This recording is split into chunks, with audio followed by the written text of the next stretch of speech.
السلام علیکم ورحمۃ اللہ وبرکاتہ۔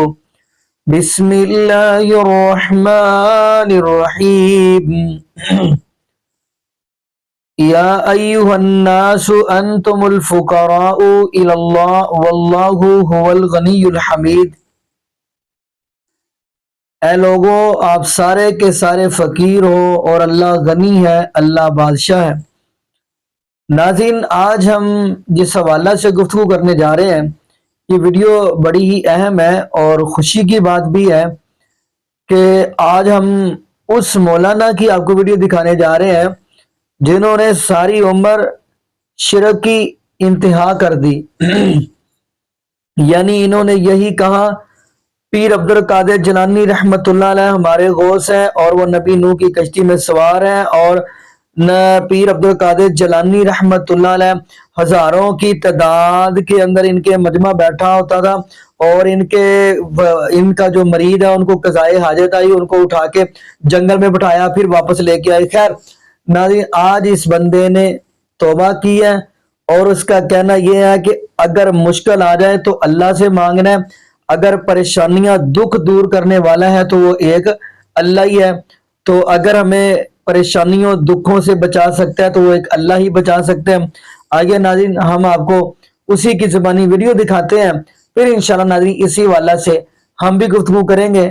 آئیے ناظرین مل کے ویڈیو اور دیکھتے ہیں۔ اللہ رب العزت کو روٹھے پروردگار کو منانے کی کوشش کرے، کیونکہ ہم دیکھ رہے ہیں کہ اب اگر اس عذاب سے کوئی ہمیں بچا سکتا ہے تو خدا کی قسم وہ صرف خدا کا فضل ہی ہمیں بچا سکتا ہے، اللہ تعالیٰ کا رحم ہی ہم کو بچا سکتا ہے۔ بعض لوگ کہتے ہیں بھائی اللہ ہم کو بچائے گا، اللہ کہیں بھی کچھ بھی نہیں کرتا، بچانے کے کو آئے گا نہیں۔ ایک صاحب بولے مجھے اللہ کھلاتا ہے، میں بولا نوکری نہیں کرتے؟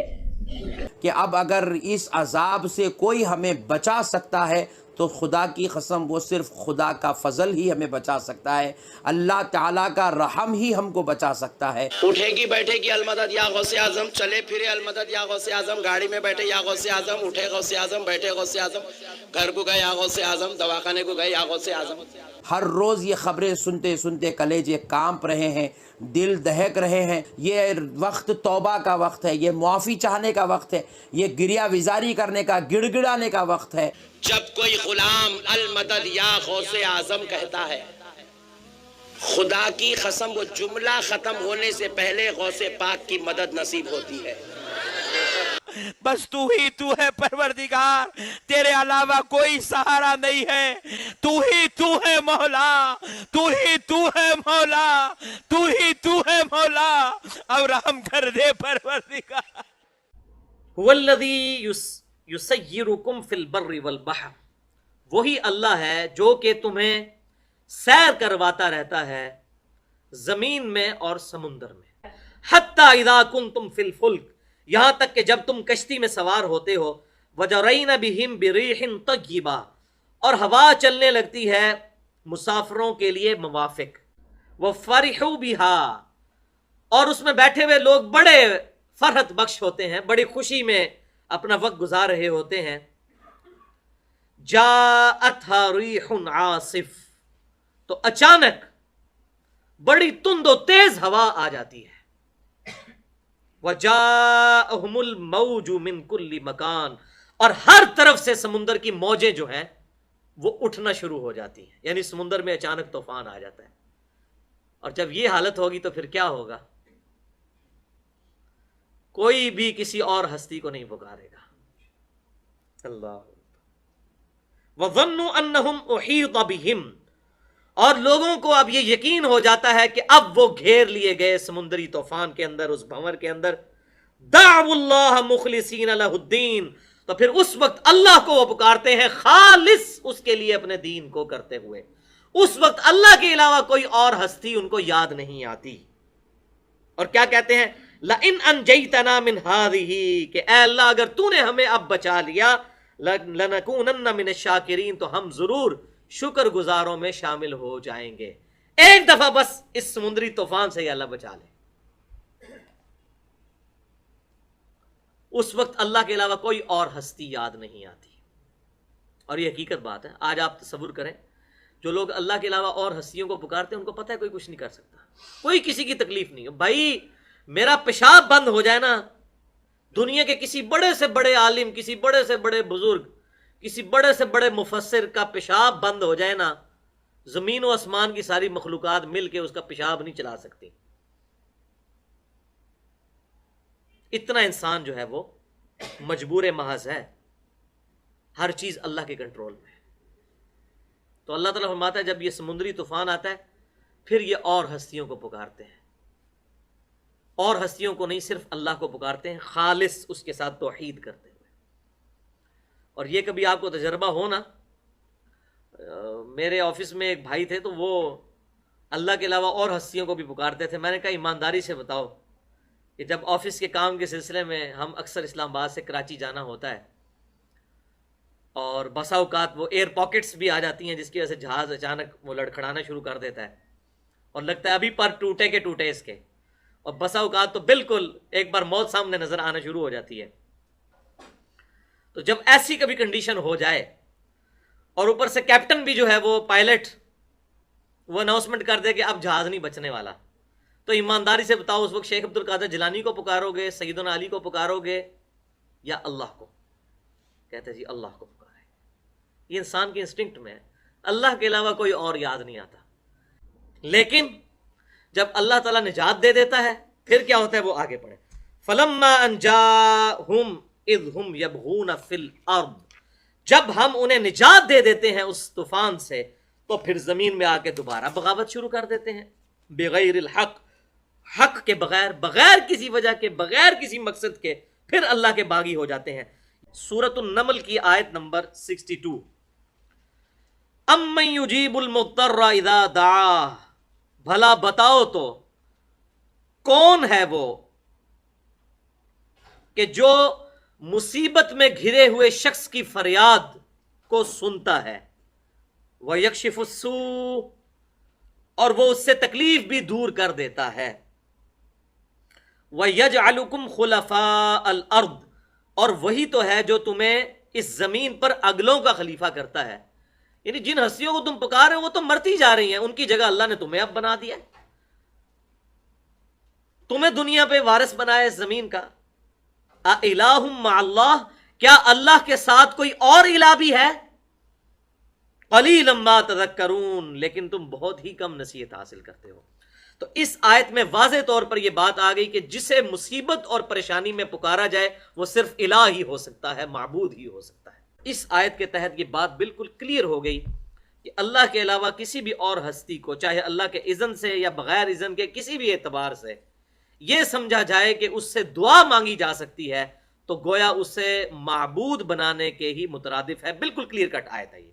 ایک تو ہے ظاہری اسباب, میں آپ کو کہتا ہوں مجھے پانی پلا دیں, آپ پلائیں گے, یہ ظاہری اسباب ہے, اس کا تو قرآن میں حکم ہے وَتَعَاوَنُوا عَلَى الْبِرِّ وَالتَّقْوَىٰ, نیکی اور پرہیزگاری کے کاموں میں ایک دوسرے کی مدد کرو. لیکن آپ یہاں موجود نہیں سامنے, آپ جناب بغداد میں ہیں, بغداد شریف میں بھی قبر کے اندر ہیں, اور میں کہتا ہوں مجھے پانی پلا دیں, وہی بات وہی جملہ فریم آف ریفرنس بدلنے کی وجہ سے شرک کی کیٹیگری میں فال کر دے گا. وَيَوْمَ نَحْشُرُهُمْ جَمِيعًا, اور ہم ان سب کو قیامت والے دن اکٹھا کریں گے. ثُمَّ نَقُولُ لِلَّذِينَ أَشْرَكُوا, اور پھر ان کو جو اللہ کے علاوہ اور ہستیوں کو شریک ٹھہرایا کرتے تھے ان سے پوچھیں گے مکانکم, کہ تم اپنی جگہ پر ٹھہرے رہو, انتم وشرکاؤکم, تم بھی اور تمہارے وہ شریک بھی, وہ ہستیاں بھی جن کے بارے میں تمہارا یہ زوم تھا تمہیں بچا لیں گی, تم دونوں تو ذرا ایک جگہ رکو نا.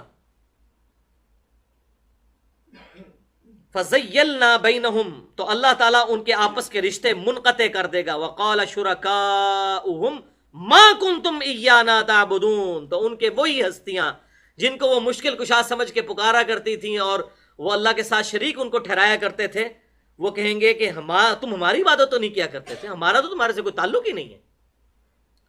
فَكَفَىٰ بِاللَّهِ شَهِيدًا بَيْنَنَا وَبَيْنَكُمْ, تو اللہ ہی کافی ہے تمہارے اور ہمارے درمیان گواہ.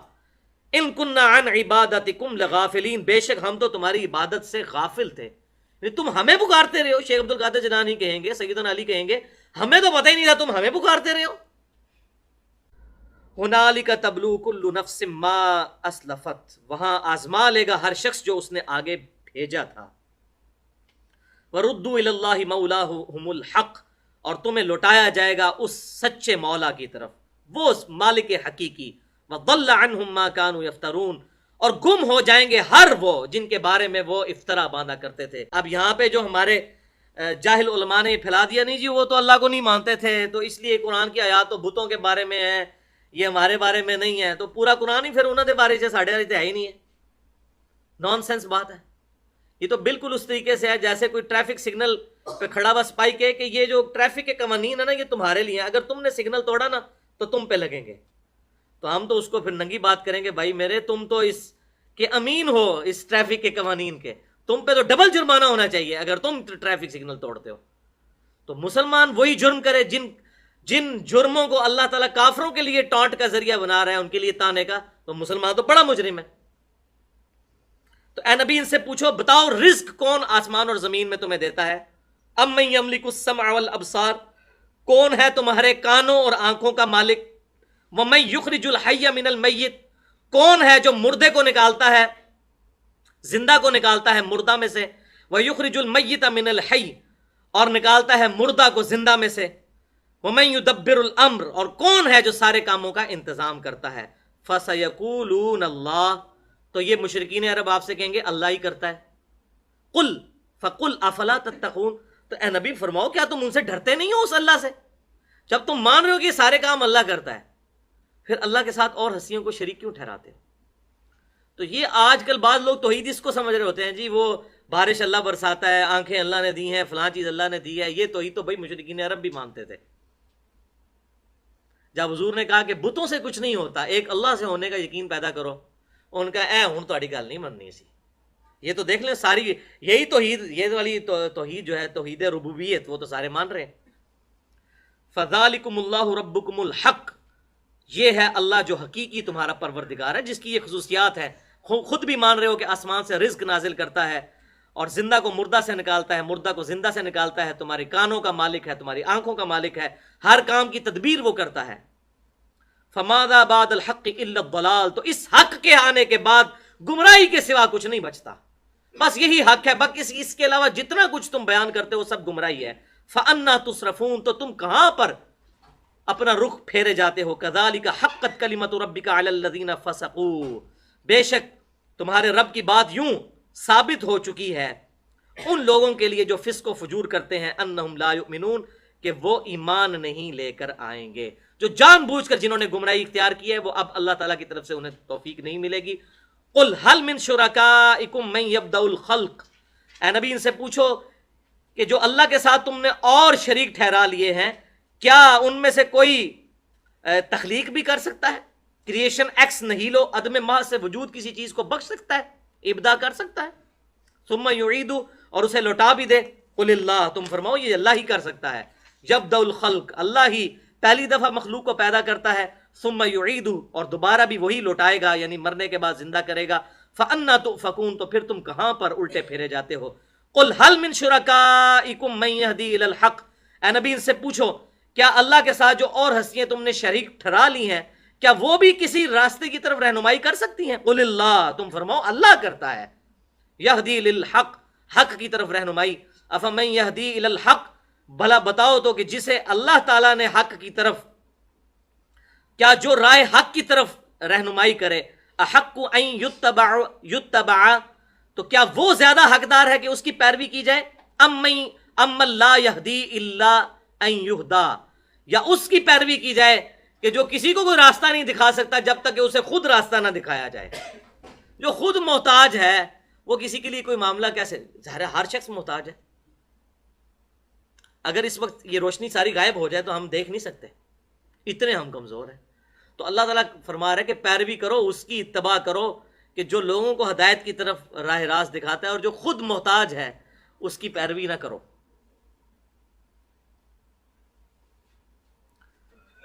فما لکم کیف تحکمون، تو تمہیں کیا ہوا ہے، کیسے حکم لگاتے ہو؟ اب اصل ان کا جرم آ گیا۔ وما یتبع اکثرهم الا ظنا، اور اکثر لوگ تو پیروی نہیں کرتے مگر اپنے گمان کی۔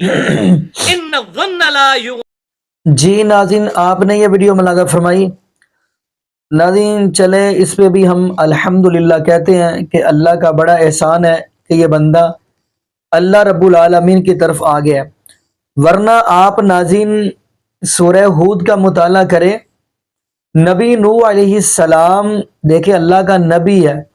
نبی نوح علیہ السلام کو جب اللہ نے کہا اے میرے نوح کشتی تیار کیے، کشتی تیار کریں، کشتی تیار ہونے لگی تو ان کی قوم نے آ کر مذاق اڑایا کہ پانی پینے کو نہیں مل رہا، یہ کشتی کہاں پہ چلائیں گے.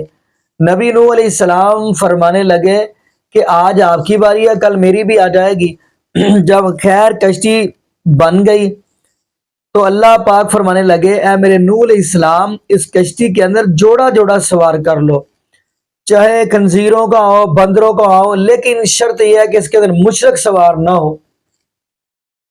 اب نبی نوح علیہ السلام نے سوار کر لیا اور اپنے بیٹے کو آواز دی، کہنے لگے کالا یا بنی ارکب معنا، آجا میرے بیٹے میرے ساتھ سوار ہو جا. تو بیٹے نے انکار کر دیا.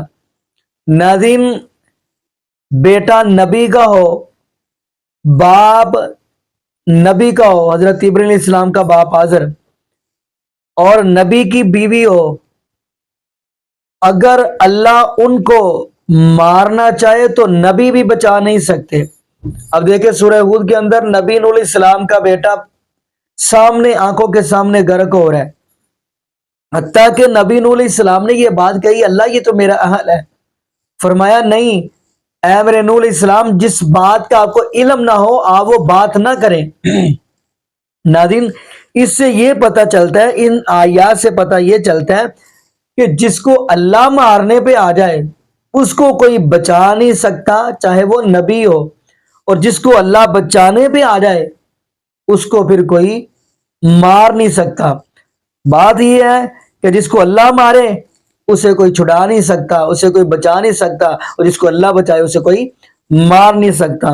تو ناظرین یہی تو ہمارا منہج، ہمارا یہی ہے کہ عقیدہ توحید، مشکل کشا ایک اللہ، حاجت روا ایک اللہ، غوث العظم ایک اللہ، پوری دنیا کا نظام چلانے والا ایک اللہ، پوری دنیا کو کھلانے والا ایک اللہ. یقین مانیے اس لیے تو قرآن کہتا ہے قل هو اللہ احد اللہ الصمد لم یلد ولم یولد ولم یکن لہ کفوا احد. سورۃ اخلاص کی آغاز دیکھیں گے پہلی آیت کے اندر بھی احد، اور جہاں پہ سورۃ اخلاص کا اختتام ہو رہا ہے وہاں پہ بھی احد. تو ناظرین یہاں پہ ہم دعا ہی کرتے ہیں اللہ پاک ان کو اس کے اوپر اب پکا رکھے، اور یہ بھی دعا کرتے چلے اللہ پاک ہمیں نبی پاک صلی اللہ علیہ وسلم کی شریعت کے مطابق زندگی گزارنے کی توفیق دے، اور اللہ پاک ہمیں 5 وقت کا پکا اور سچا نمازی بنا دے. جتنے بھی بے اولاد جوڑے ہیں اللہ پاک سب کو نیک نورینہ صحت تندرستی والی ایمان والی لمبی زندگی والی اولاد عطا فرما دے. جزاکم اللہ خیرہ، احسن الجزاء. السلام علیکم ورحمۃ اللہ وبرکاتہ.